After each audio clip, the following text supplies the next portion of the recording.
Mistakes were made.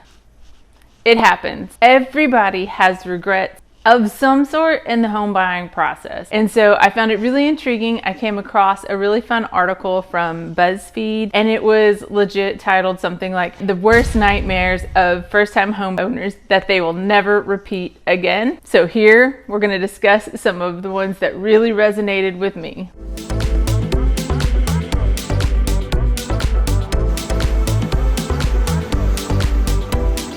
All right, the first mistake that was discussed was to never buy a home in a flood zone again. This particular article talked about a gentleman that had bought a home or was in the home buying process and didn't know that the home was in a flood zone until it came to the closing table. He said he should have walked away then, but it was all he could afford. And man, does this resonate with me, because I made the same mistake with my first home. And legitimately, it came to closing time and I could not get flood insurance, and I had a mortgage, so I had to have flood insurance. And unbeknownst to me, we were the lowest house in the neighborhood. We were the only house that was in a special flood zone, which is very important to know here in Florida, because we do have special hazard flood zones that in fact will not qualify for federal flood insurance through FEMA, called COBRA zones. We have a video on that one. Anyway, so rule number one, avoid buying a house in a flood zone. At least avoid buying in a flood zone that is uninsurable. All right, the second story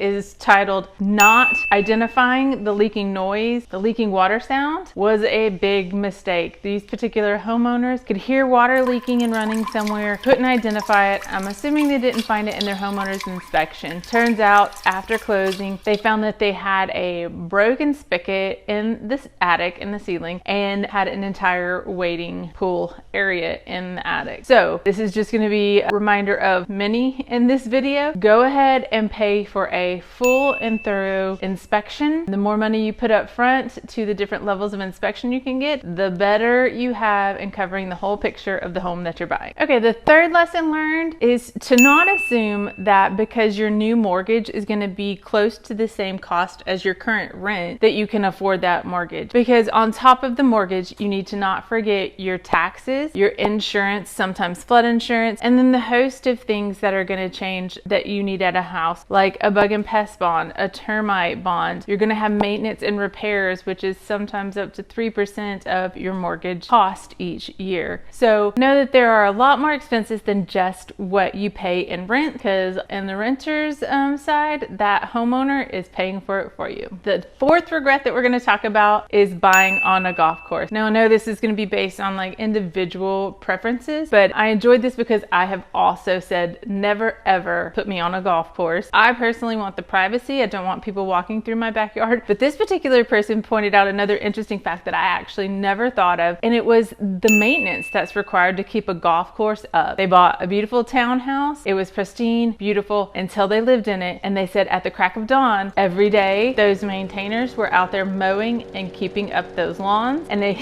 said it was the loudest, most atrocious equipment you could ever imagine. Okay, the fifth regret that we're going to talk about is not paying for the highest level of inspection. And this particular person in the article talks about how they wanted to save $150 by not getting a particular plumbing video camera inspection done to their main line of their home. And because they avoided spending that $150 up front, they ended up with a massive $6,000 bill within the next year to fix a major issue. You know, if you pay for those inspections up front, then before you come to the closing table, you negotiate the cost of those repairs, if you will, that come up from the inspection between the buyer and the seller before you actually get to closing. So I'm going to say I recently experienced this as well and put in an offer on a new house. Well, it was an old existing house, but new to me. And I'd come across some curious things that I was not really comfortable with and in the home and the repairs and the flip that was done on it. And I immediately said, we are getting the highest level inspection with all kinds of infrared, you know, mold inspections and pipe inspections just to cover cover all our bases. All right, the sixth regret was not paying attention to the yard and the landscaping. In the article, the particular person talked about how when they moved in, they just let it all go. They weren't up to the yard maintenance, and they regretted that obviously at one point when they had to go back and, you know,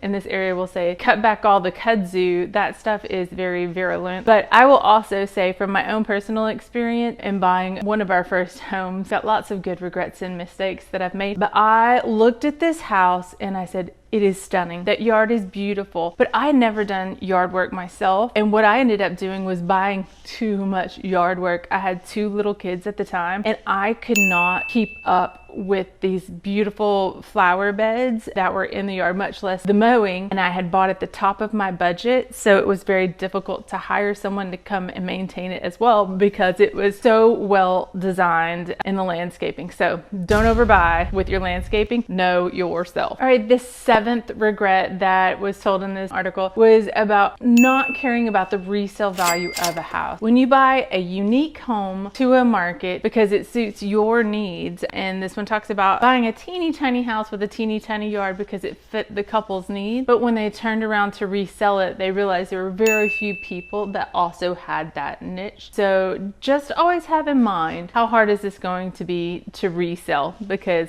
life happens. All right, the 8th regret was buying a house that needed a new roof. This is a constant thing that we're talking about, especially with the insurance crisis in Florida right now. Roofs over 15 years of age really jack up the price of homeowners insurance for new buyers. And so a roof is always a negotiation almost 99% of the time in any real estate deal. But in this particular regret article, it said that the homeowners agreed to go ahead and take the higher insurance and replace the roof after they bought the home, without realizing that the HOA had a very particular roof shingle they had to have, and that particular roof shingle was on back order. And so not only were they stuck without insurance, but then they were also waiting on a roof to get insured. I cannot imagine the stress that caused. All right, number 9. I'm gonna call this one, beware of the empty lot. It always seems exciting. I have done this one too. When there is an empty lot next or behind your home purchase and you think, oh my gosh, there's nobody behind me, this is wonderful, right? Or there's nobody beside me, we can go play kickball in